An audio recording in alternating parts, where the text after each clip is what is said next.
ये शब्द किसी अन्य संस्कृतज्ञ के नहीं हैं, बल्कि संस्कृत जिनके डमरू से प्रकट होता है, ऐसे महादेव हमारी श्री जी के यश को गाते हैं, हमारी किशोरी जी के भाव को गा रहे हैं। तो महादेव की भक्ति करते करते यदि श्री कृष्ण, कई लोग प्रश्न करते हैं महाराज जी हम तो महादेव के अनन्य उपासक हैं, पर स्वप्न में और कुछ समय से कथा में रुचि बढ़ गई है, स्वप्न में ठाकुर जी का दर्शन होता है, महादेव नाराज तो नहीं हो जाएंगे? मैंने कि महादेव की उपासना कर रहे हो और उपासना करते करते स्वप्न में कृष्ण नहीं दिखते और कथा में रुचि नहीं बढ़ती, तो जरूर समझना महादेव नाराज बैठे हैं। उनकी प्रसन्नता होती है तब वृंदावन रस प्रिय लगता है। हमारे श्री हितहरिवंश महाप्रभु, उनको तो भेजा ही महादेव ने कि आप जाइए, जाकर के भक्ति का प्रचार करके पृथ्वी पर आइए। श्री राधावल्लभ लाल जी महाराज जो वृंदावन के मुकुटमणि विराज रहे हैं, तो महादेव के निज ठाकुर जी हैं हृदय के। निश्चित ही श्रावण में महादेव की इच्छा प्रकट भई होगी कि कोई ब्रजवासी आवे और कछु भाव सुना के जावे। हमारी तो भैया सही बताएं, हम 3 दिन हो गए नीलकंठ अभी गए ही नहीं ऊपर, हम तो यहीं से ही वाणी से ही अभिषेक कर रहे हैं महादेव का। और नीलकंठ जाके दर्शन करके आने वाले को जो सुख मिल रहा होगा ना, वही सुख की अनुभूति हो रही यहीं बैठे बैठे।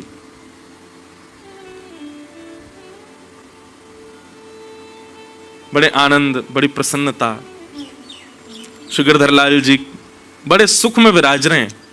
और कब शुरू हुई, अब कब विश्राम की ओर हम आ गए। कल तो विश्राम है कथा का। परम आनंद की बात है। और एक और बात बताएं आपको, ये जो उत्तराखंड है और हिमालय खंड है, हिमालय यहीं से ही प्रारंभ हो जाता है। हिमालय विकसित और अति ऊंचे हैं, यही ये सब हिमालय ही हैं। हिमालय जो है ये हमारे श्री गिरिराज जी का घर और है। श्री गोवर्धन नाथ जी यहीं से तो गए हमारे ब्रजमंडल में। तो एक प्रकार से श्री गिरिराज जी का, अब वो अखंडवासी तो वृंदावन के हो गए, पर गिरिराज जी का मूल निवास स्थान तो हिमालय ही है। तो इस नाते से यदि देखें तो श्री गिरिराज जी हमारे कौन हैं? ब्रजवासियों का एक अटूट संबंध है गिरिराज जी से। हरिदास वर्य, हरिदासों में वर्य मतलब हमारे अग्रज भ्राता हैं श्री गिरिराज जी। कृष्ण भक्ति करने वालों के सबके बड़े भैया हैं गोवर्धन नाथ, हैं वो स्वयं कृष्ण ही, पर फिर भी जो कृष्ण भक्ति में उन्मुक्त है उनके बड़े भैया हैं श्री गिरिराज जी। गिरिराज जी की शरण ग्रहण कर लो, यदि आपकी भक्ति में कोई चूक हो रही होगी तो गिरिराज जी ठीक कर देंगे। तो बड़े भैया को घर तो ये हमारो ही घर भयो, एक प्रकार से हम अपने ही बड़े भैया के स्थान पर कजन ब्रदर के घर आए हैं घूमने के लिए। तो हिमालय जो है ये हमारे श्री गिरिराज जी का स्थान है। हम धन्यवाद कहते हैं ऐसे हिमालय को जिसने हमारे ब्रजमंडल के सिर मोर श्री गिरिराज जी प्रदान किए। ऐसे इस पर्वतराज हिमालय की श्रृंखला में महादेव के चरणों में आज सोमवार का भी दिन है, मधुर वातावरण हो रहा है। ऐसे वो जो पद गा रहे हैं वो यही हो रहा है, वृंदावन में तो ऐसा नहीं होता पर यहाँ हो रहा है। घिर आए बदराए झुक आए बदरा, राधे झूलन पधारो झुक आए बदरा। परसों लाल जी का हिंडोला उत्सव वृंदावन में तो है ही, अब यहाँ कोई हिंडोला नहीं लाए, नहीं तो मन तो हो रहा है कि लाल जी को झूला तो झूला में। ऐसा सुंदर वातावरण है। आज कुछ प्रयास करते हैं, कथा के बाद में देखते हैं कोई योजना बनती है तो शाम को आज श्री गिरधर लाल जी को झूला झुलाएंगे बाहर। अब यहाँ इतनी दूर आए हैं, ठाकुर जी कह रहे हैं दारी क्यों, खुद तो स्विमिंग पूल में नहा रहे हो, पीछे नदी में कूद कूद के उछल के नहा रहे हो और जो है खेल रहे हो, आनंद कर रहे हो, बाइकन पर डोल रहे हो, मैं कमरा में बैठा दिया हूँ। ये मानो बादल बार बार नीचे आके संकेत कर रहे हैं, श्री लाल जी कह रहे हैं मुंह को बाहर लेके आओ। तो आज देखते हैं अगर झूला की व्यवस्था भाई कहाँ है वैभव भैया, लगो महाराज ऋषिकेश खखोल के आओ। अब देखो इसमें भी एक भाव होगा, किसी वैष्णव के घर झूला ऐसा होगा वो उसी विचार से ही रखा होगा कि इस पर ठाकुर जी विराजे, आपको मिल ही जाएगा। अब कौन ऐसा बड़भागी होगा जाके झूला पे लाल जी विराजे। तो शाम को आज ठाकुर जी को झूला झुलाएंगे हैं। अब वो तो हमारे निज है।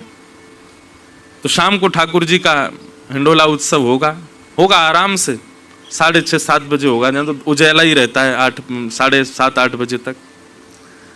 तो कैसे होगा, क्या होगा, वो जिम्मेवारी हमारे भैया की, ढूंढेंगे कैसे करेंगे। और नहीं अगर हिंडोला मिला तो लाल जी ऐसे कुंज में बाहर विराज जाएंगे। शाम को ठाकुर जी को यहाँ आनंद करावें, ऐसा भाव मन में है। तो आइए कथा क्रम में हम लोग चलें। नव योगेश्वर संवाद चल रहा है और राजा निमि योगेश्वरों से प्रश्न कर रहे हैं।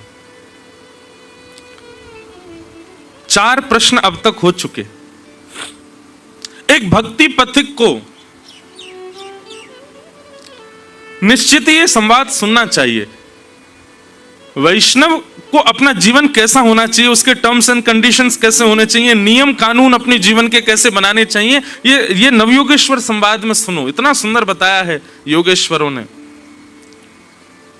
ये 9 योगेश्वर कोई और नहीं है, ठाकुर जी की ही वाणी है। वे ही राजा निमि के प्रश्नों के उत्तर दे रहे हैं। तो राजा निमि ने कल जो प्रश्न किया था कि माया क्या है, कृपा करके इस माया के बारे में मुझको बताओ। तो अंतरिक्ष नाम के योगेश्वर ने उत्तर देते हुए कहा, जो भी वस्तु, जो भी भाव, जो भी व्यक्ति आपको ठाकुर जी से दूर कर रहा है वही माया है। ज्यादा प्रपंचों में क्यों जाओ, ज्यादा गहराई में जाके क्यों ढूंढो। जिससे भी आप ठाकुर जी से दूर हो जाते हो, ऐसी कोई बात जिस बात के होने पर आपको ठाकुर जी की स्मृति नहीं आती वही माया है। महाराज मजाक भी करो, चुटकुल्ला भी सुनो, गप्पे भी मारो, तो उसमें भी ठाकुर जी को लेके ही मारो। वो भी ठाकुर जी से विलग नहीं होनी चाहिए।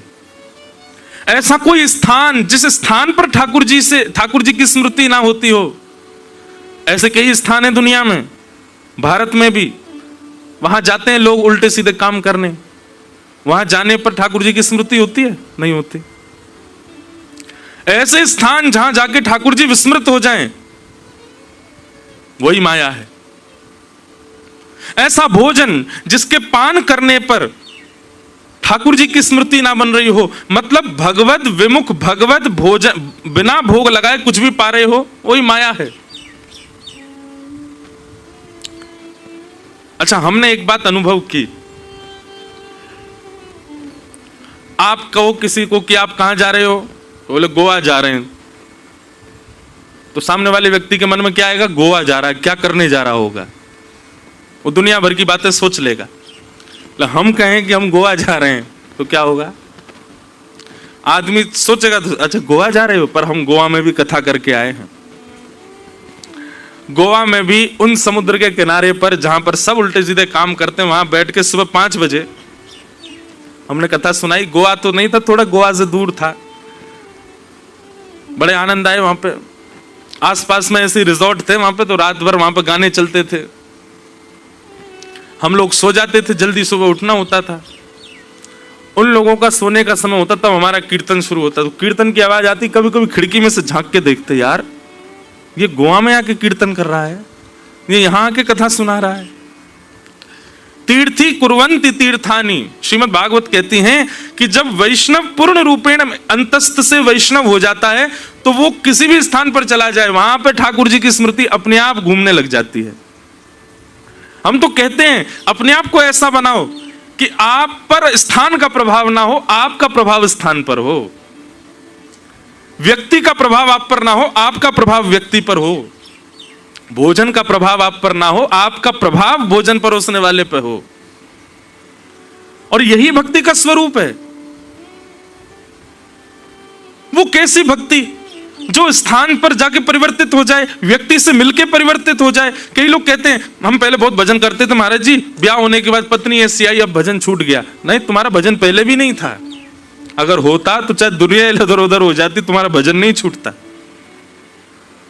पहले हमारा बहुत भजन था, पर जब से बंबई चले गए, पहले वहां रहते थे गांव में, वहां भजन हो जाता था, बंबई आते भजन छूट गया। इसका मतलब क्या है? तुम्हारा पहले ही भजन नहीं था।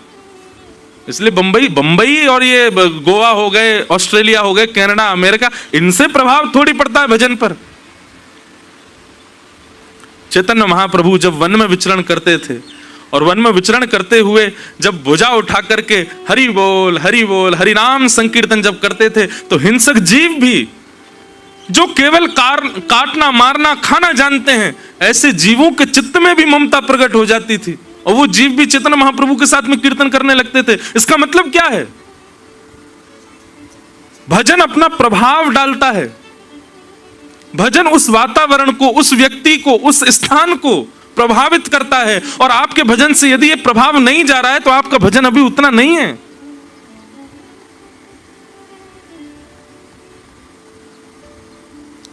ये अनुभव करो। कंडीशंस और स्थिति के अनुसार यदि आपको बदलना पड़ रहा है तो आपके भजन में बल नहीं है, और बढ़ाओ और करो उसको। लेकिन कंडीशन, स्थिति, सिचुएशन आप पर, आपके आने पर बदल जाती है तो आपके भजन का यह प्रभाव। तो माया क्या है? जो भी वस्तु, कुछ भी हो, A to Z, जो भी ठाकुर जी से विलक करने में परिश्रमित है वही माया है। उसे माया कहते हैं।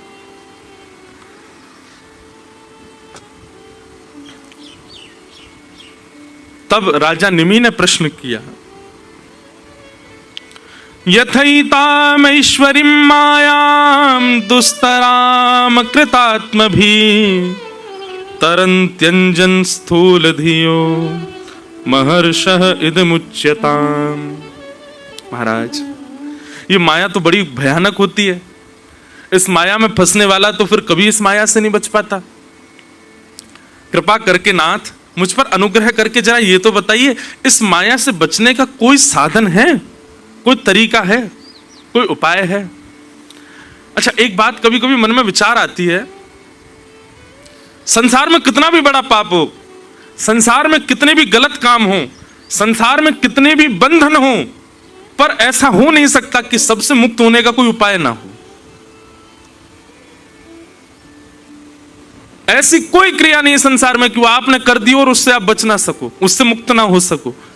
शास्त्रों में सबका निदान बताया गया है।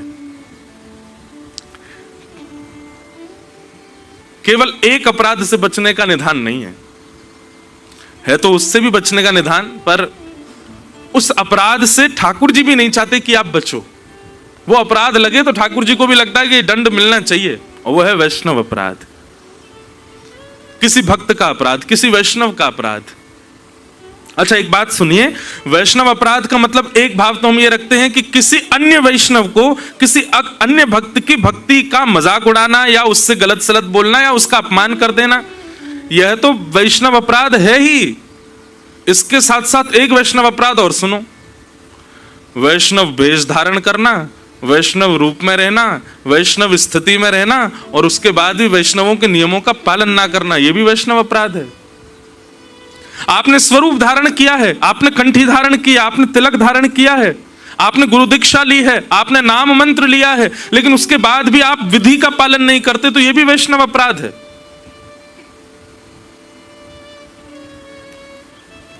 स्वयं को वैष्णव कहलाना मात्र से काम नहीं चलेगा, वैष्णवता होनी चाहिए आपके आचरण में।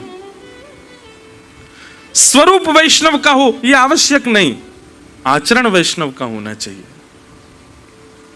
और आचरण में वैष्णवता नहीं है तो यह भी एक अपराध है, तो फिर स्वरूप भी धारण मत करो। तो माया से कैसे बचा जा सकता है नाथ, कृपा करके मुझे बताओ। तब प्रबुद्ध नाम के योगेश्वर उत्तर देते हैं, और उन्होंने उत्तर देते हुए क्या कहा, बहुत ध्यान से सुनना, इतना सुंदर प्रसंग है।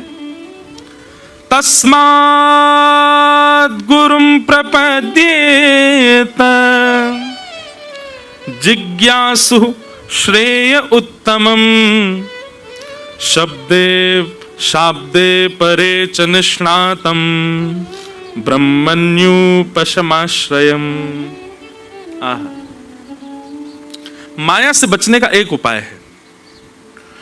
माया से बचने का मतलब, माया में रहते हुए भी माया आपके हृदय को प्रभावित नहीं करेगी। कब? जब गुरु शरणागति से गुरु की दिशा रूपी कवच को पहन करके यदि चलोगे तो माया आप पर प्रभाव नहीं डाल पाएगी। एक बार करके देखिए, जिसकी वाणी से कृष्ण प्रिय लगते हैं उसकी वाणी पर अटूट विश्वास करके देखिए, वो जो कहे उस पर नेत्र बंद करके चल के देखिए। बंधुओं, जब व्यक्ति गुरु आज्ञा पालन करने लगता है, गुरु के वचन के प्रति पूर्ण निष्ठा रखता है, ठाकुर जी की जिम्मेवारी बन जाती है उसकी रक्षा करना।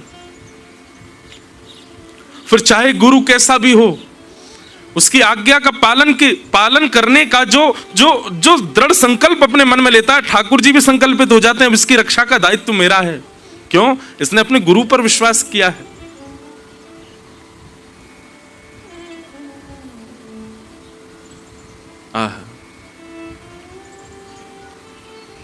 तस्मात् गुरु प्रपद्येत। गुरु यदि जीवन में आ गए तो निश्चित है माया से आप बचे रहोगे।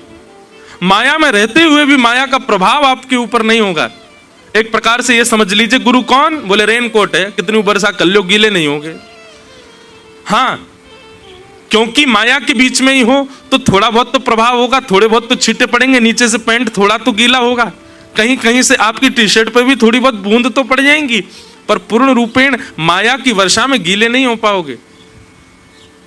गुरु कवच यदि साथ है, गुरु आज्ञा की पालन का संकल्प दृढ़ यदि चित्त में है तो माया से बच सकते हैं। राजा निमि ने इसी प्रश्न में ही एक और प्रश्न किया, बहुत ध्यान से सुनिएगा। और वो प्रश्न क्या है? महाराज, गुरु की पहचान बताओ, गुरु कौन है? हम किसे अपना गुरु माने? प्रबुद्ध कहते हैं, राजा निमि, वैसे तो गुरु की कभी परीक्षा नहीं लेनी चाहिए। आप परीक्षण करके गुरु नहीं बना सकते, लेकिन फिर भी आपकी इच्छा है कि फिर भी हम कहीं पहचान तो करें कि गुरु कौन। तो गुरु के संबंध में तीन बातें बताई हैं, बहुत ध्यान से सुनिएगा। गुरु कौन? बोले शाब्दे परे च निष्णातम ब्रह्मण्युपशमाश्रयम्।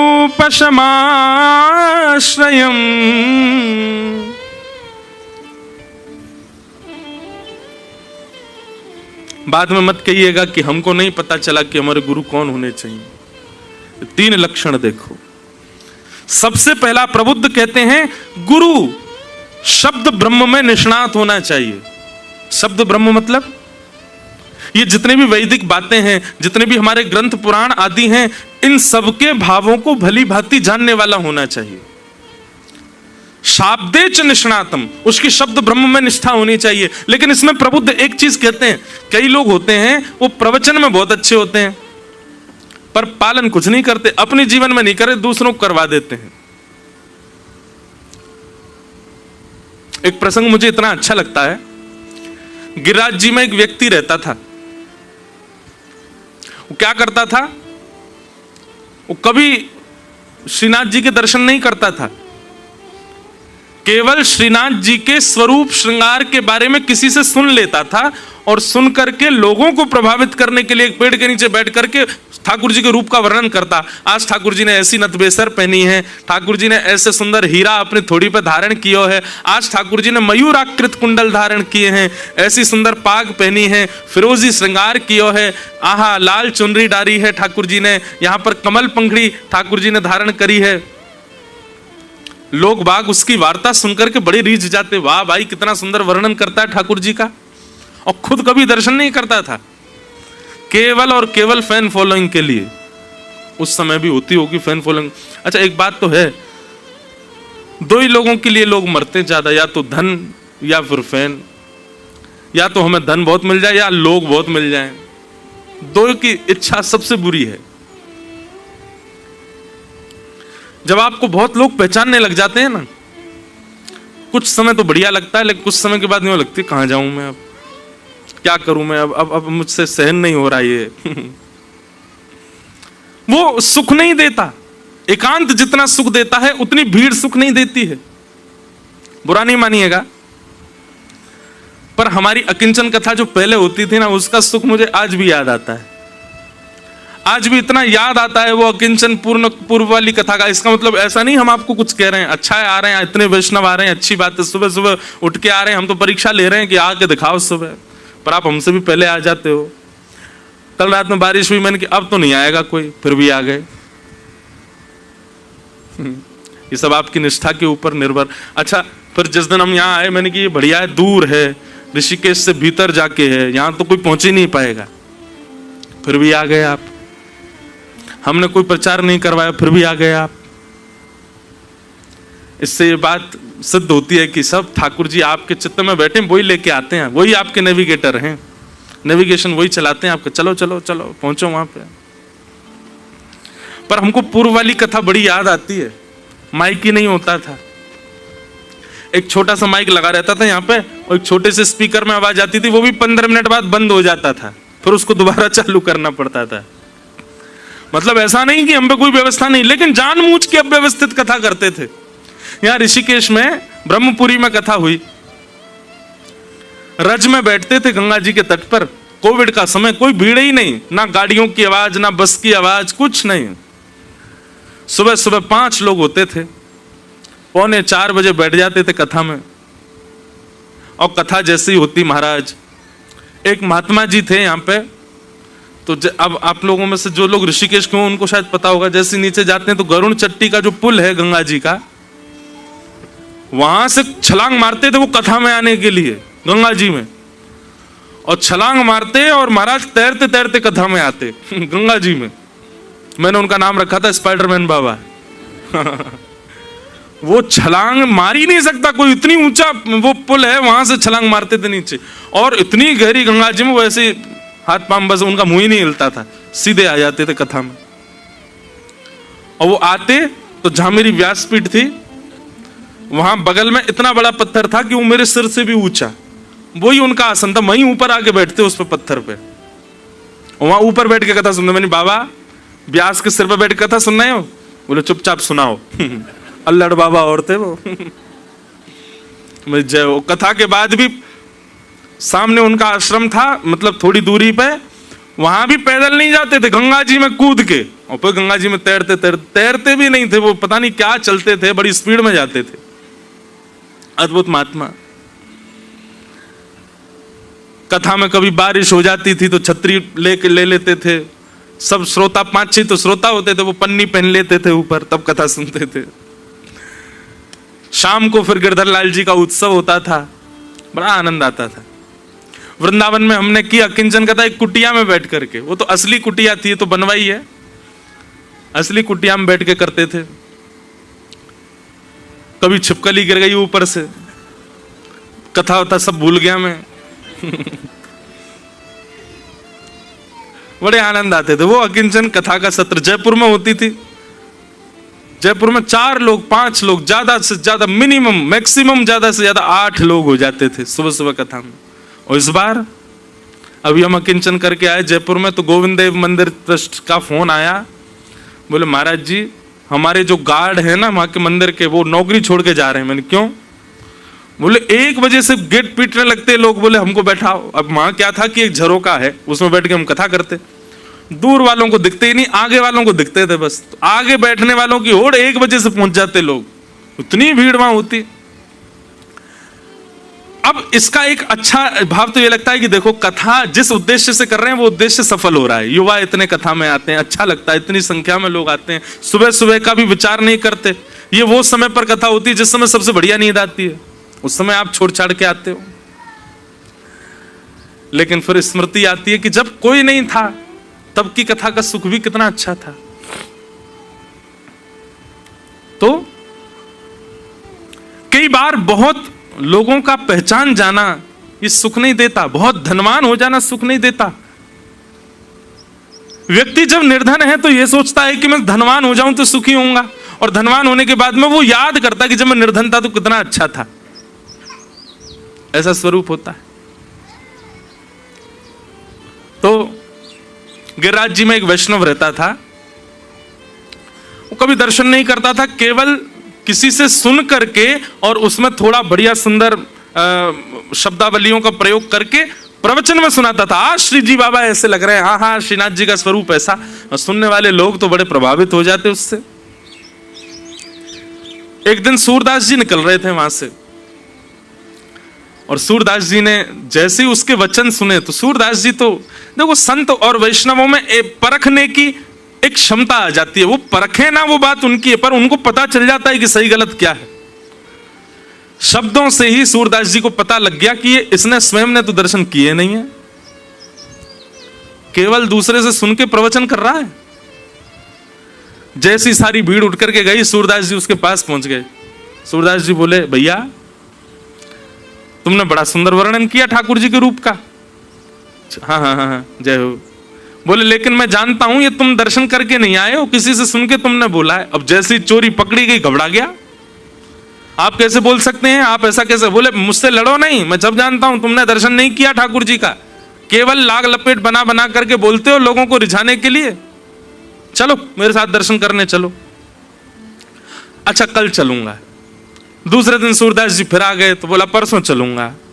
फिर सूरदास जी आ गए। सूरदास जी तो रोज ही वहीं धरना दे के बैठ गए। बोले तू जब तक नहीं चलेगा मैं उठूंगा ही नहीं यहां से, मेरे संग चल। सूरदास जी हाथ पकड़ करके ले गए। इतना सुंदर भाव लगता है। जैसे ही मंदिर में प्रवेश किया, श्री जी बाबा से कहा, बोले हे ठाकुर जी, ये बालक आपका यश गाता है पर आपका दर्शन नहीं करता। आपका यश आपकी प्रसन्नता के लिए नहीं गाता है, दूसरों को प्रसन्न करने के लिए गाता है। आपका कभी दर्शन भी नहीं करता। कृपा करके इसके सारे दोषों को आप नजरअंदाज करते हुए आप इसको दर्शन दीजिएगा नाथ। सूरदास जी तो ऐसा कह ही रहे थे, अंदर से मंदिर के गर्भगृह से ठाकुर जी बोल पड़े, अरे अरे सूरदास जी की जय हो। अरे सूरदास जी, मैं तो बहुत दिनाते तड़प रहो याको दर्शन करवे के काजे, आपने बड़ी कृपा करी जो आप याकू लेकर के आ गए। मैं तो बहुत दिना से या के दर्शन के काजे व्याकुल है रहे हो।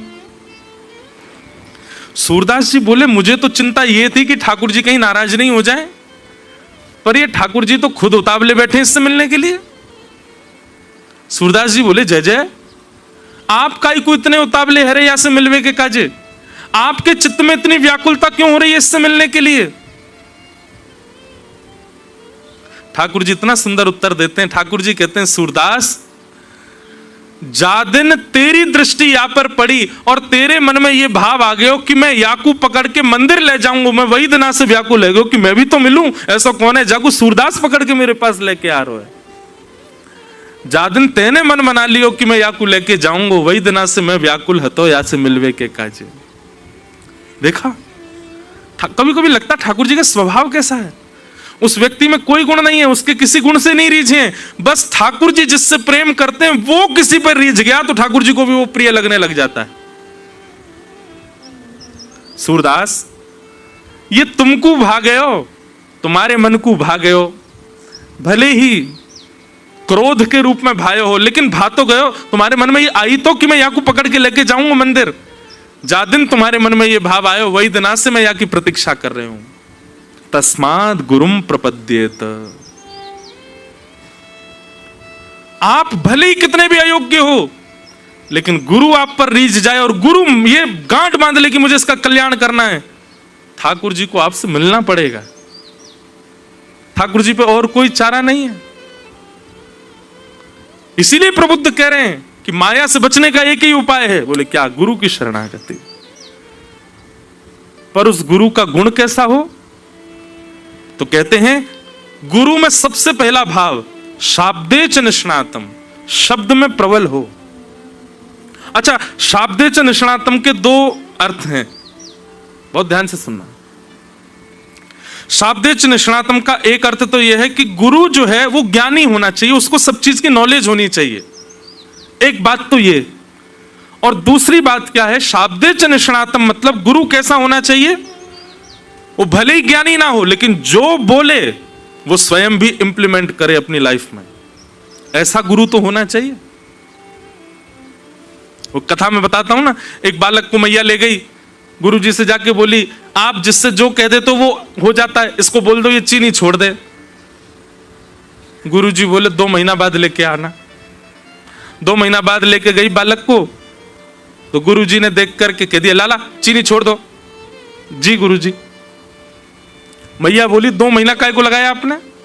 2 महीना पहले ही बोलते थे, 2 शब्द ही तो बोलने थे, चीनी छोड़ दो। गुरुजी बोले, 2 महीना पहले मैं भी चीनी खाता था, पहले मैंने छोड़ी है, और मैंने छोड़ने के बाद इसको कहा है कि तू भी छोड़ दे। अगर मैं नहीं छोड़ता तो मेरी वाणी का प्रभाव इस पर नहीं होता। इसको कहते हैं शाब्देश निष्णातम। एक बात बताएं, किसी रसिक जन की वाणी, किसी विद्वान की वाणी आप चलते फिरते सुन लेते हैं, रील्स में सुन लेते हैं, कथा के कोई शब्द से सुन लेते हैं, और तुरंत आपके मन में परिवर्तन आ जाता है। तो इस बात से यह भी प्रमाणित होता है कि जिसकी वाणी आप सुन रहे हो वो शाब्देश निष्णातम, वो स्वयं भी उसको करता है, इसीलिए आप पर उसका प्रभाव हो रहा है। स्वामी विवेकानंद वो जब आए पृथ्वी पर, उनके जब उनका आगे बढ़ने लगे रामकृष्ण परमहंस जी की कृपा से, वो जो बोलते थे हजारों की तादाद में बैठे हुए लोग, अंग्रेज तक उसका पालन करते थे। क्यों? क्योंकि शाब्देच निष्णातम, वो स्वयं भी उस शब्द में निष्णात है। अच्छा, इसमें भी 2 बातें आती हैं। कई लोगों का बोलना प्रभावित करता है, पर कुछ ही दिन का प्रभाव रहता है, कुछ दिन के बाद वो प्रभाव खत्म जैसा हो जाता है। इसका मतलब क्या है कि जिनकी वाणी आप सुन रहे थे वो अपने शाब्देच निष्णातम वाली स्थिति से वो भी गिर गए। वो जो बोलते थे दुनिया करती थी, लेकिन एक दिन उन्होंने ही करना छोड़ दिया, तो एक दिन ऐसा आएगा कि उनकी वाणी प्रभाव डालना बंद कर देगी। लेकिन कांस्टेंट जिसकी वाणी का प्रभाव बना रहे, किसका है बताओ कांस्टेंट? गोस्वामी तुलसीदास जी महाराज। इतने वर्ष हो गए, आज भी गोस्वामी जी की वाणी पढ़ो, हृदय आनंदित हो जाता है।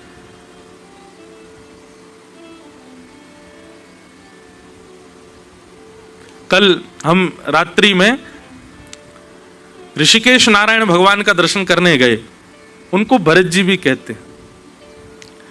तो रास्ते भर जब जा रहा था मैं, तो भरत जी का स्मरण हो रहा था, हमारे श्री भरत लाल जी, राम जी के भैया। बंधु एक बात बोलूं, यहां जितने भी कृष्ण उपासक बैठे हैं, आप सब गोपियों का अनुसंधान करो, आप सब ब्रज की लीलाओं का अनुसंधान करो, पर हमारे कहे से एक बार श्री भरत चरित्र और सुनो। मेरा मन तो है इस बार हर वर्ष की हमने एक राम कथा फिक्स कर दी है अपनी, 12 ज्योतिर्लिंगों में हर वर्ष एक नए ज्योतिर्लिंग में कथा होगी। तो गत वर्ष हुई थी सोमनाथ में पहली, इस बार हमारी दूसरी है 23 या 24 दिसंबर से है, 24 दिसंबर से है रामेश्वरम में भरत चरित्र। हर वर्ष, तो पहले जब हुई थी सोमनाथ में, तो वहां हमने हर दिन एक चरित्र कहा था, एक दिन सीता जी का, एक दिन हनुमान जी का, एक दिन लक्ष्मण जी का, एक दिन भरत जी का।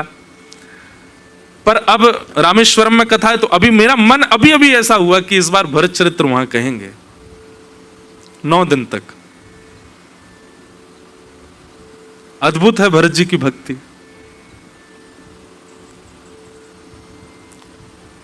जब भरत जी महाराज चित्रकूट जा रहे थे ठाकुर जी को लाने के लिए वापस, तो निषाद राज गुह साथ में चल रहा था भरत जी के, और सब जगह बताता है भरत जी यहां राम जी बैठे थे। जैसे ही बोलता राम जी बैठे थे, भरत जी लिपट जाते उस शिला से, मेरे राघव यहां बैठे थे। एक कुटिया दिखाते हुए कहा, इस कुटिया में श्री राम जी ने रात्रि में विश्राम किया। उस कुटिया में प्रवेश करके भरत जी इतना रोए, मखमल के गद्दे पर सोने वाले, स्वर्ण के सिंहासन पर बैठने वाले अयोध्या के राजकुमार इस कुटिया में यहां फर्श पर सोए। सब जगह विचरण करते करते जब श्री भरत जी महाराज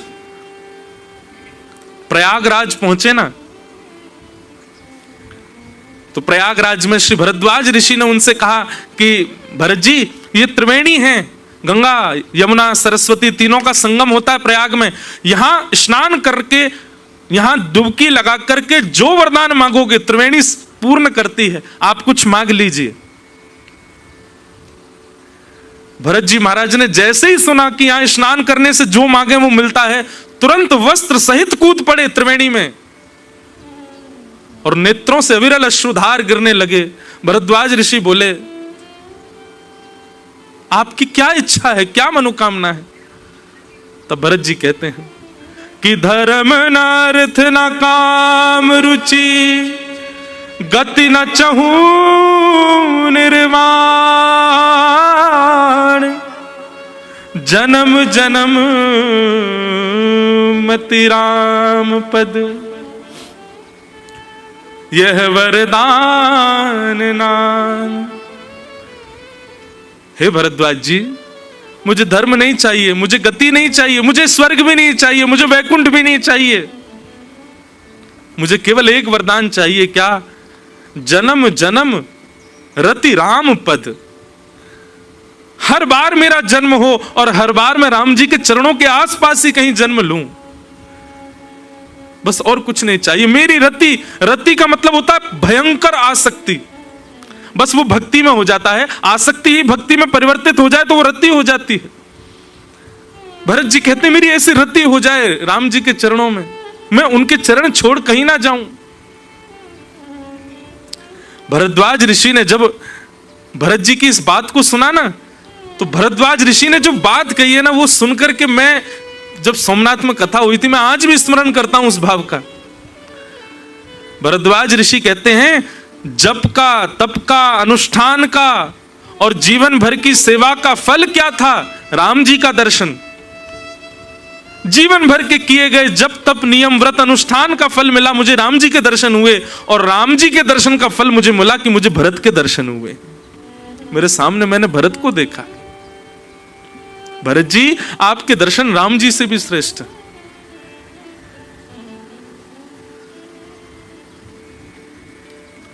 शाब्दे च निष्णातम। गुरु कैसा होना चाहिए? जो शब्द ब्रह्म का ज्ञान रखता हो, और दूसरी बात, जो प्रवचन में कहता हो कम से कम स्वयं भी उसका अपने जीवन में आचरण करता हो। कई बार ऐसा बंधुओं, अपना अनुभव बता रहा हूं मैं, कई बार ऐसी बात निकल आती है कथा में जो मैं भी नहीं करता अपने जीवन में, लेकिन आपको विश्वास पूर्वक और एक बड़े व्यासपीठ पर बैठकर के बताऊं, ऐसी बात कभी निकलती है मुख से जो मैं भी पालन नहीं करता, उसके बाद में नींदें उड़ी रहती हैं। मानो वो बात बार बार मन में आती रहती है कि या तो इसका पालन तुम भी करो क्योंकि तुम व्यास मंच से कह रहे हो, और नहीं कर सकते तो आगे से कहना बंद करो। ऐसा होता है साथ में। तो गुरु कैसा होना चाहिए? शाब्दे च निष्णातम। तभी वो माया से बचा पाएगा आपको। और गुरु में दूसरा लक्षण क्या होना चाहिए? तो कह रहे हैं परेच निष्णातम। परेच निष्णातम मतलब पर ब्रह्म की सेवा में निष्णात हो।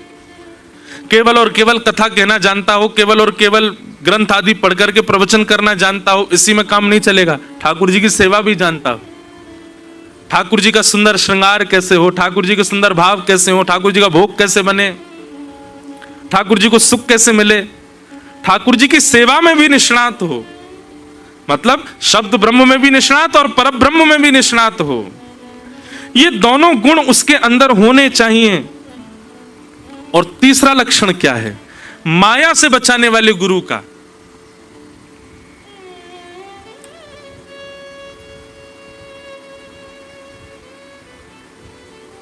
एक व्यास जी थे, कथा कर रहे थे, ठाकुर जी की सेवा करते थे। तो कथा में, कथा बोलते बोलते उन्होंने कहा, मैया ने ठाकुर जी को ऊखल से बांध दिया और श्री लाल जी ऊखल में बंध गए। त्रिलोकीनाथ ऊखल में बंध गए। ऊखल में बंध गए। ऊखल बंधन लीला कहते कहते उन्होंने समय पर दृष्टि डाली होगी तो समय पूर्ण हो गया। बोले अब ठाकुर जी को आज बंधे रहने दो, आगे की कथा कल करेंगे। कथा पूरी करके चले गए। अपने ठाकुर जी की सेवा आदि करके उनको शयन करा दिया, स्वयं प्रसाद पाके शयन कर गए। रात्रि में चोर आ गए, घर में आके सब लूट गए। केवल व्यास जी को छोड़ गए और गोपाल जी को छोड़ गए। सब ले गए, गोपाल जी का सिंहासन भी ले गए।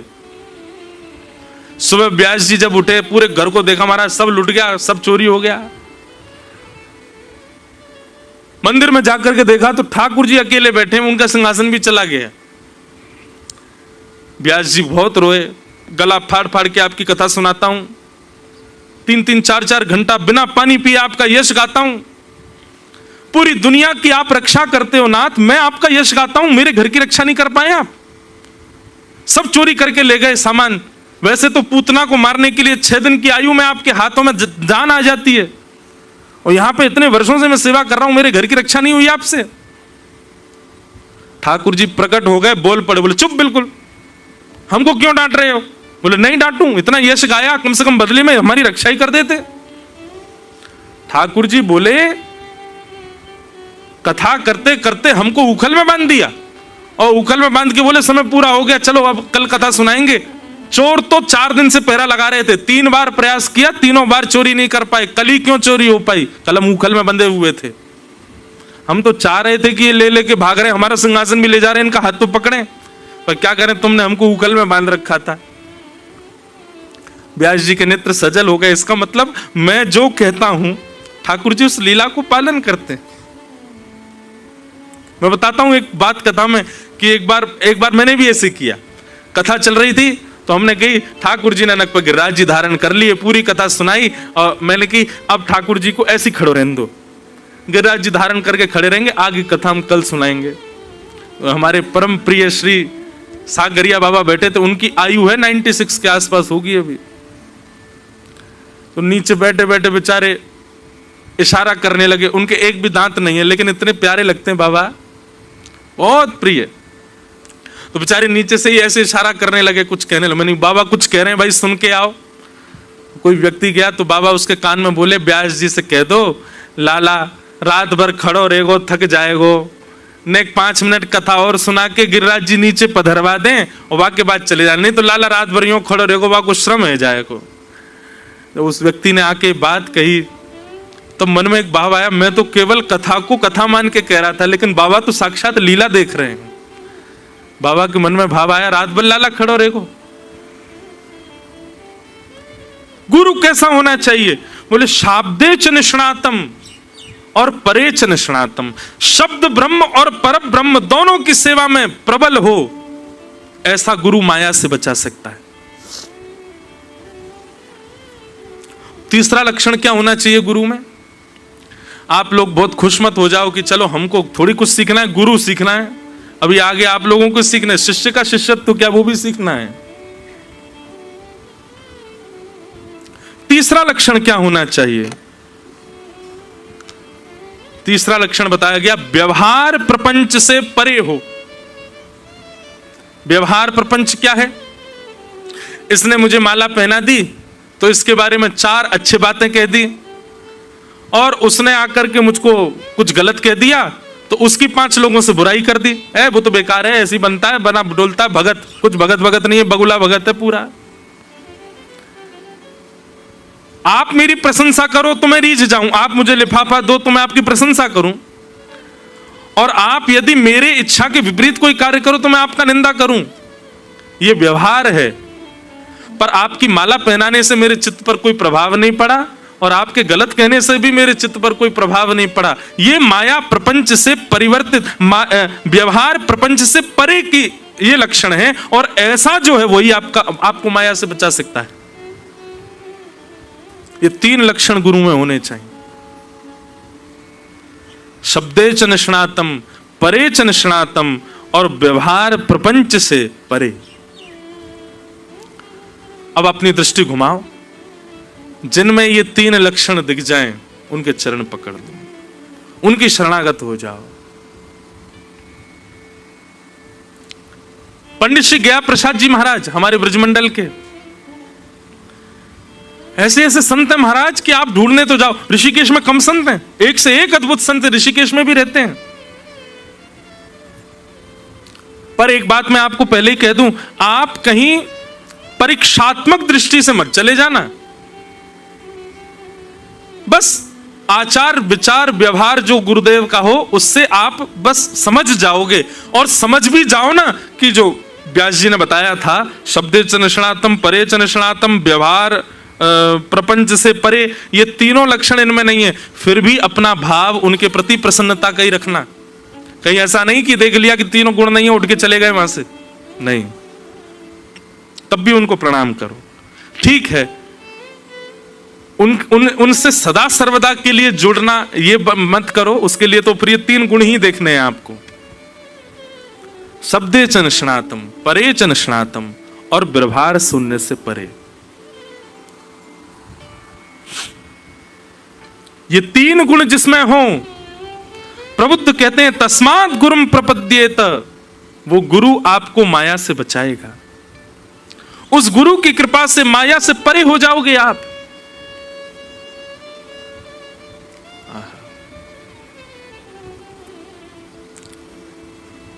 गुरु कृपा।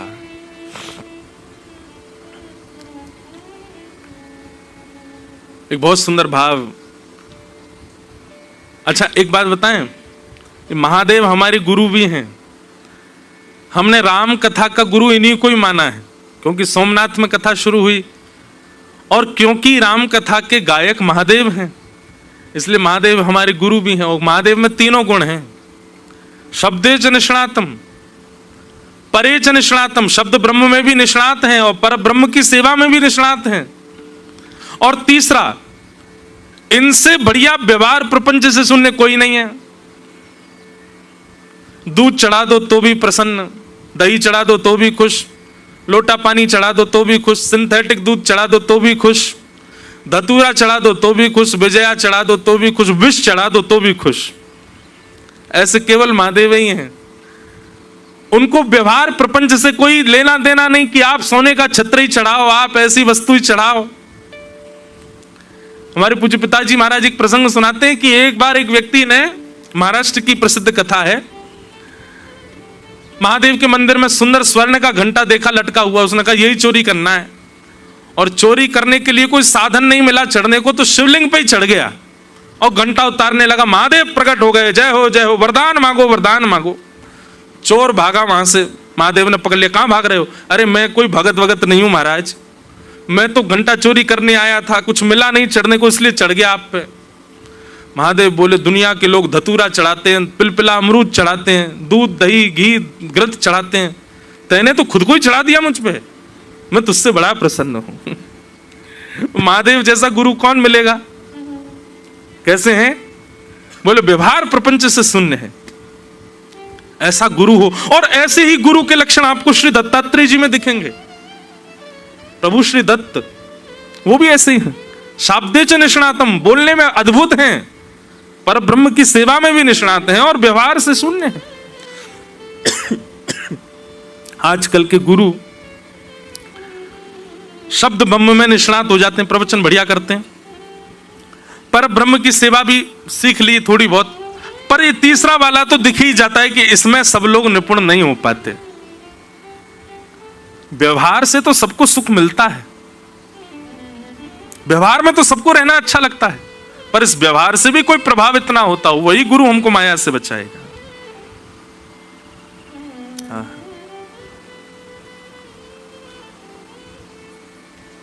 सागर भी तू साहिल भी तू, सागर भी तू साहिल भी तू, मझधार और माझी भी तू, मझधार और माझी भी तू, गुरुवर मेरे मन मीत हो, गुरु चरण में मेरी प्रीत हो, चाहे हार हो चाहे जीत हो, गुरु चरण में मेरी प्रीत हो, चाहे हार हो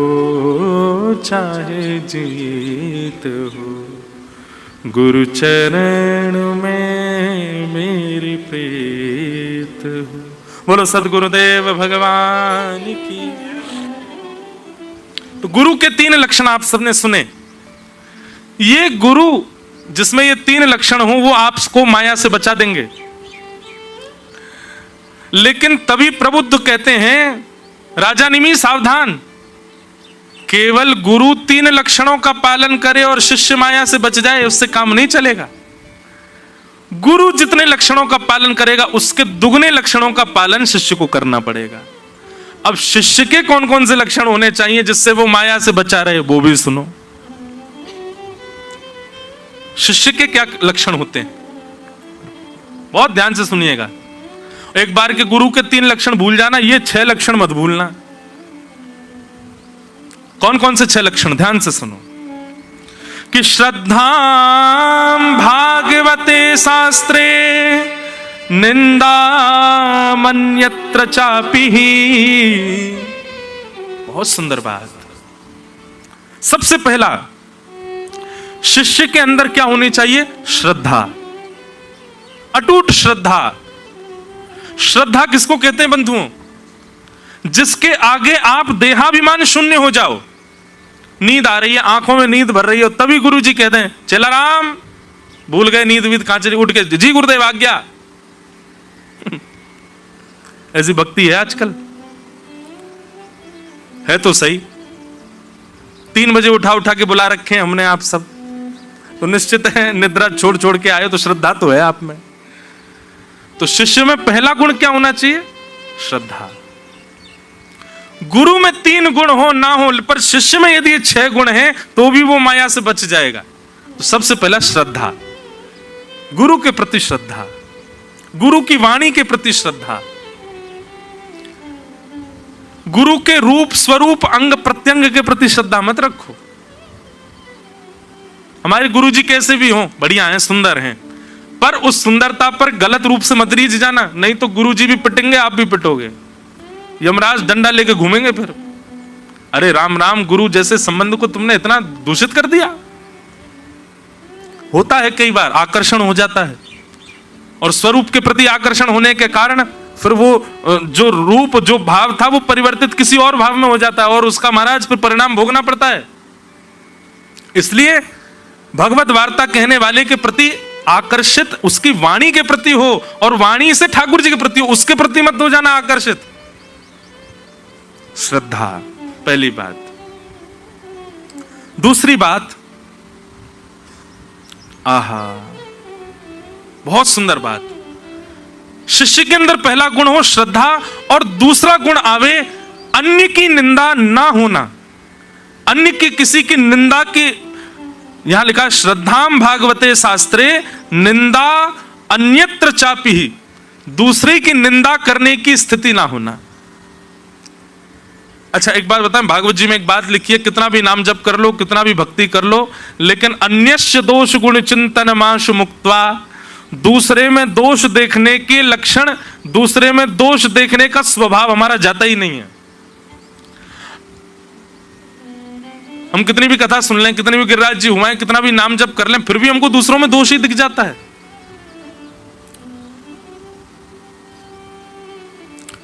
देव में और राक्षस में अंतर क्या है? देव कौन? जो अत्यंत गुणहीन में भी गुण देख ले, वो देव है। और राक्षस कौन? जो भगवान में भी दुर्गुण देख ले, वो राक्षस है। तो ये दूसरा लक्षण है, निंदा की भावना ना होना, दूसरों की निंदा की स्थिति ना होना, यह शिष्य का दूसरा लक्षण होना चाहिए। किसी की निंदा मत करो। कई लोग आते हैं मिलने के लिए, महाराज जी एक बात कहनी थी, मैंने कहा कहो। हम कान पकड़ के पहले क्षमा मांग लेते हैं, क्या फायदा? क्षमा मांग करके कह रहे हो तुम डंडा मारेंगे हम, एक डंडा खा लो, हमने सॉरी बोल दिया ना पहले। ये कोई बात है? आप अपने बालों पे हाथ बहुत फेरते हो। पहले सॉरी बोल देंगे, महाराज जी सॉरी।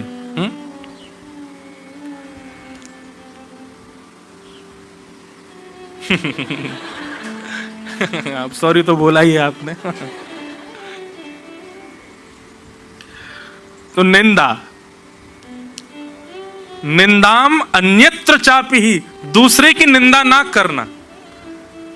कई बार ऐसा होता है, वैष्णव साथ में रहते हैं तो अपना भजन भाव, अपने नियम और अपने कानून, उसके बाद में फिर दूसरे वाला वैष्णव जो होता है, अच्छा तुम ऐसे नहीं करते, ओ हमारे गुरुजी तो ऐसा ऐसा बोलते थे, वैसे ही अच्छा नहीं है, ऐसे निकलना चाहिए, इससे अपराध लगता है।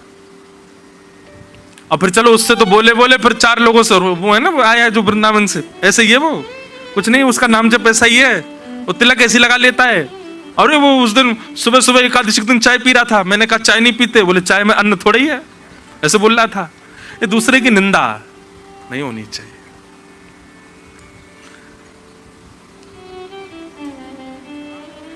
माया से बचने के 6 लक्षणों में पहला श्रद्धा और दूसरा निंदा परे भाव, किसी की निंदा ना हो, कोई कैसा भी क्यों ना। और तीसरा लक्षण क्या होना चाहिए? प्राणायाम। प्राणायाम का मतलब क्या है? अनुलोम विलोम। स्वामी श्री रामदेव जी महाराज, मन एकाग्र, इससे बढ़िया प्राणायाम कोई नहीं है। तो श्रद्धाम पहला लक्षण, दूसरे की निंदा ना करना दूसरा लक्षण, और प्राणायाम करना तीसरा लक्षण। प्राणायाम मतलब मन एकाग्र रखना गुरुदेव की वाणी के प्रति। और चौथा लक्षण क्या है शिष्य का? जितना ज्यादा हो सके मौन रहना, मौनम। जो व्यक्ति बहुत बोलता है ना,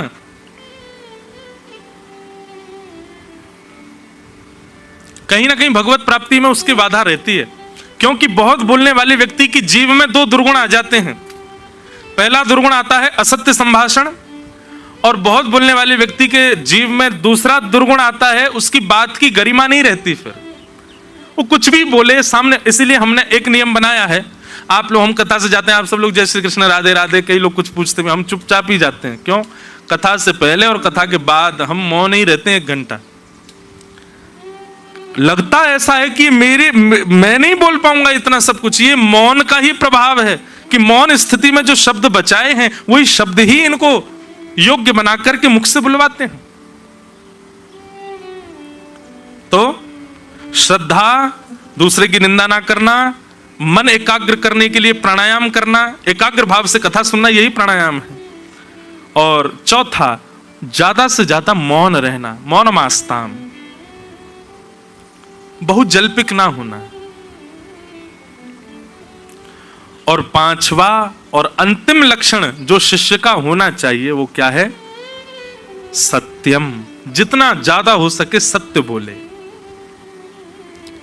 असत्य का आचरण कम करे।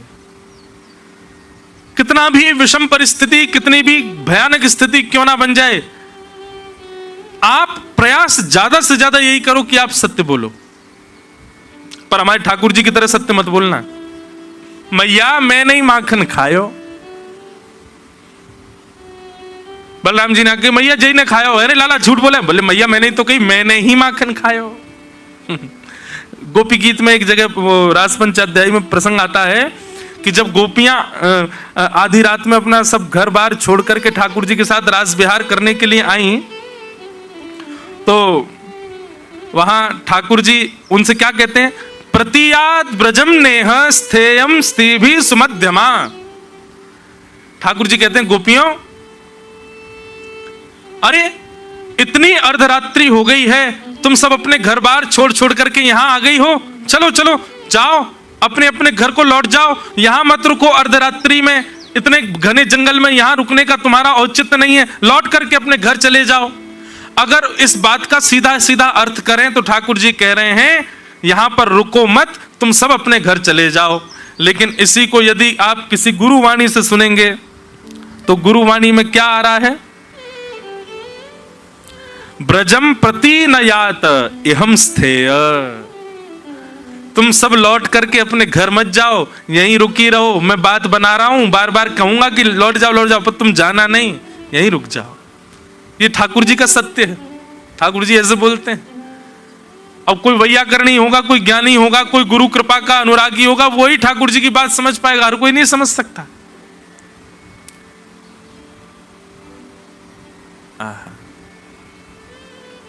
तो पांचवा लक्षण शिष्य का क्या होना चाहिए?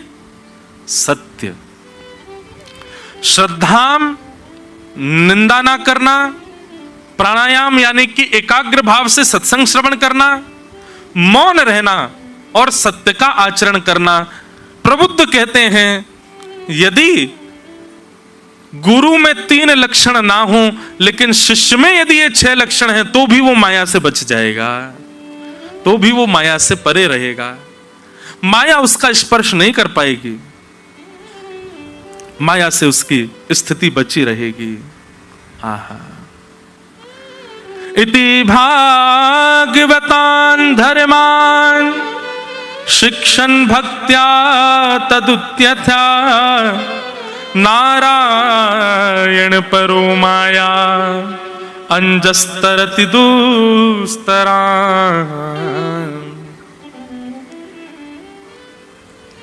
प्रबुद्ध कहते हैं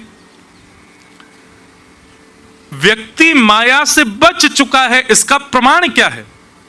अब माया का उस पर प्रभाव नहीं हो रहा है, इसका प्रमाण क्या है?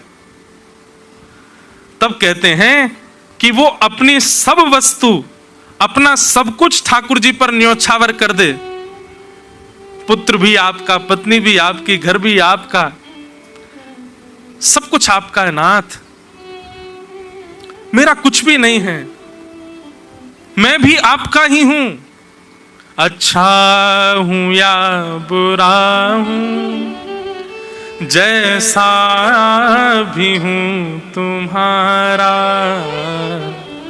अच्छा हूं या बुरा हूं, जय ठुकराओ ना मुझे अब, ठुकराओ ना मुझे अब, चरणों में सर झुकाऊं।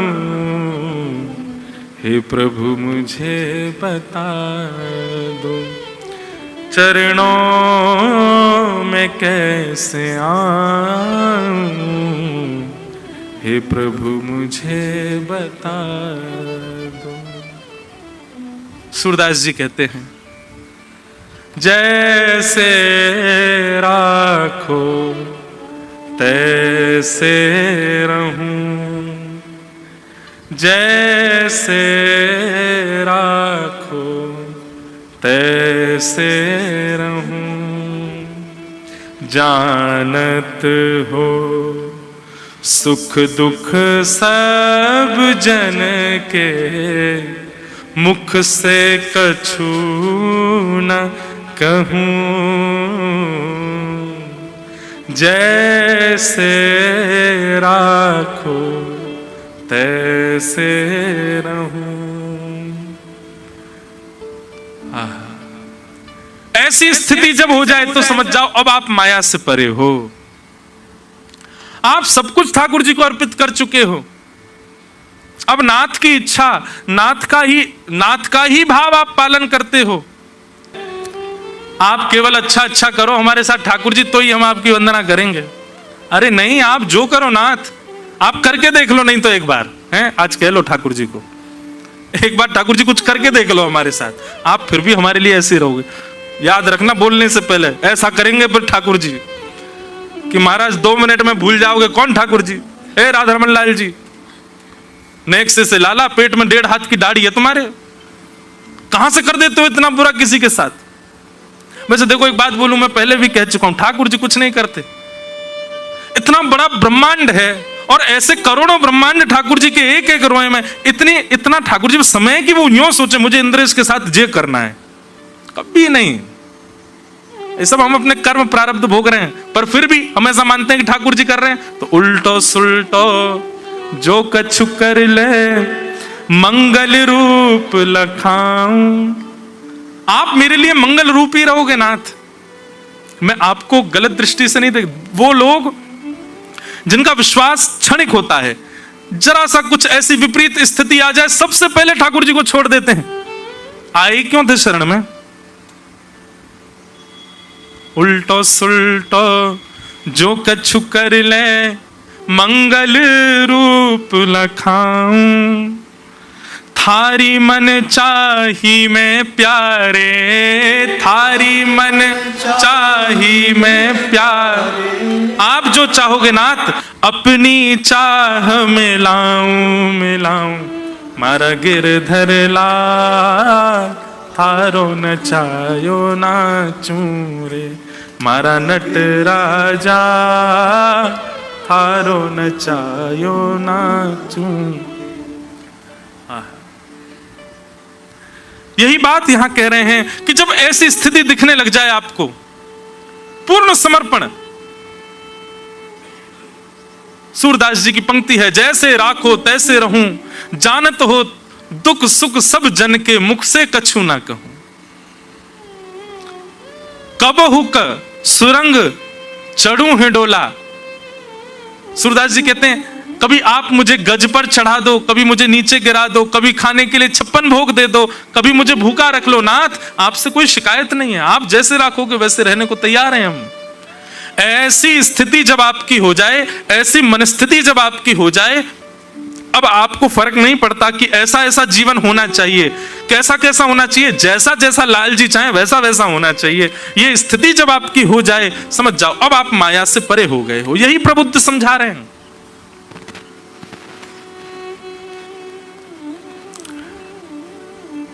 तो माया से बचने का उपाय क्या है?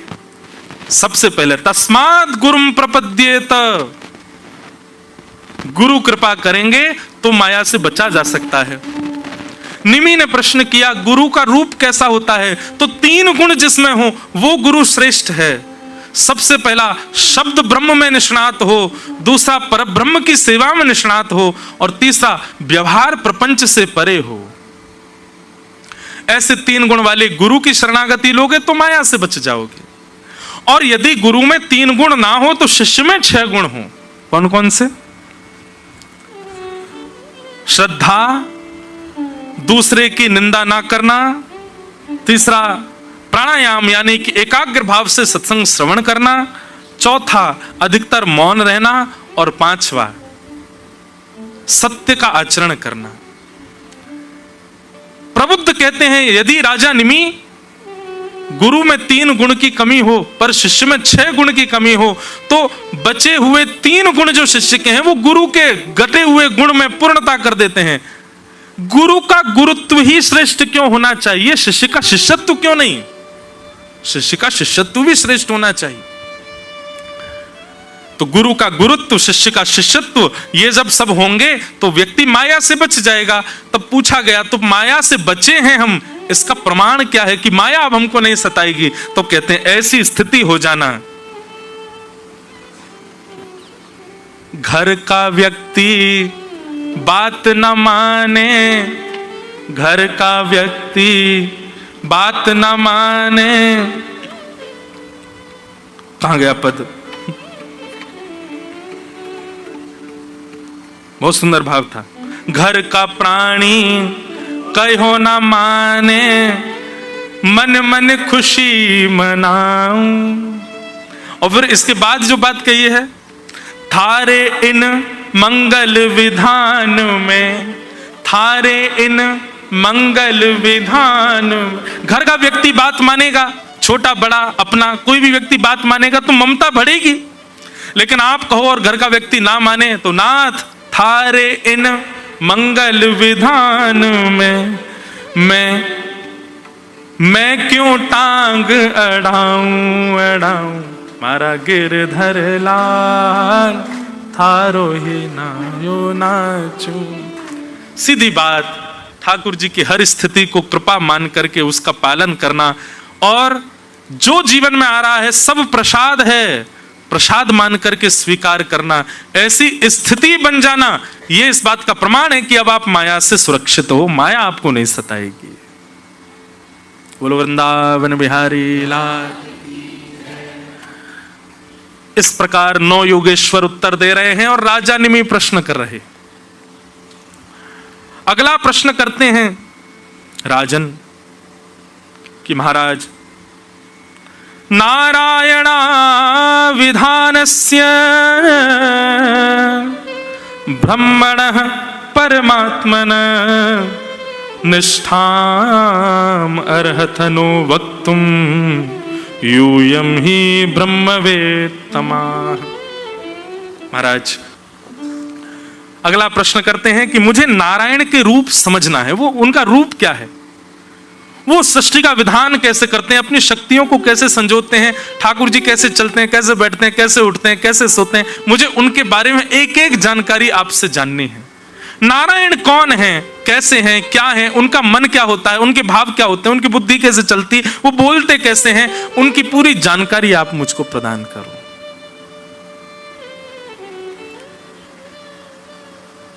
अब यहां पर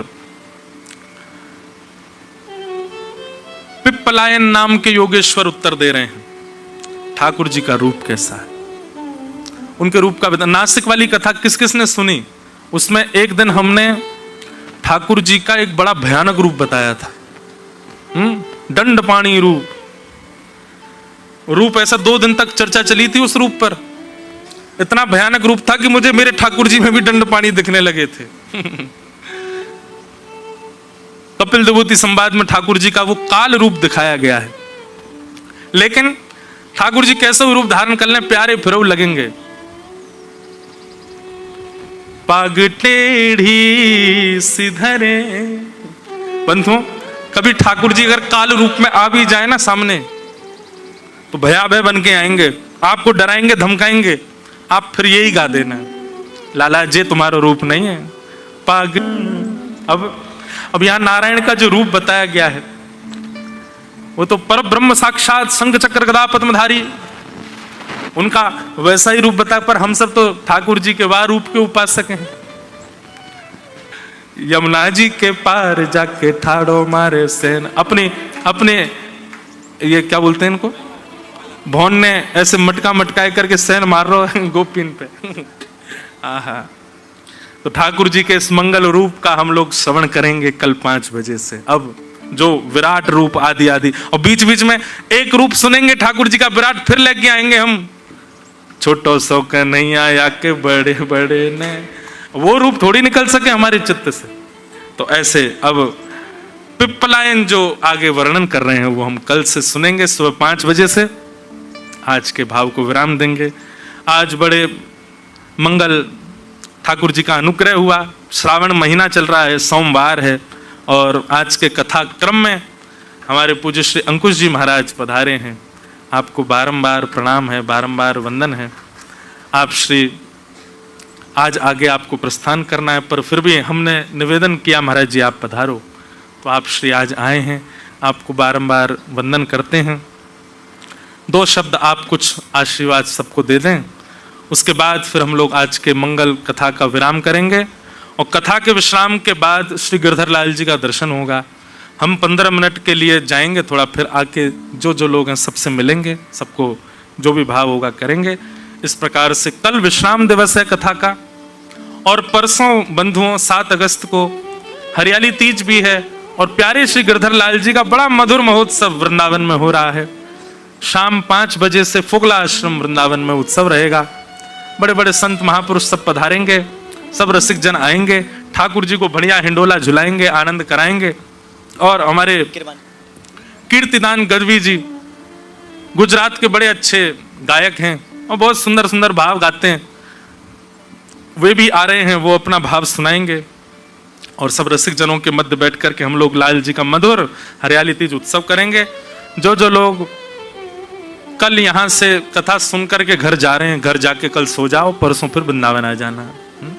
सबका बहुत बहुत स्वागत है। सबको जय श्री कृष्ण, जय सिया राम, जय श्रीमन नारायण। नमः पार्वती पतये, हर हर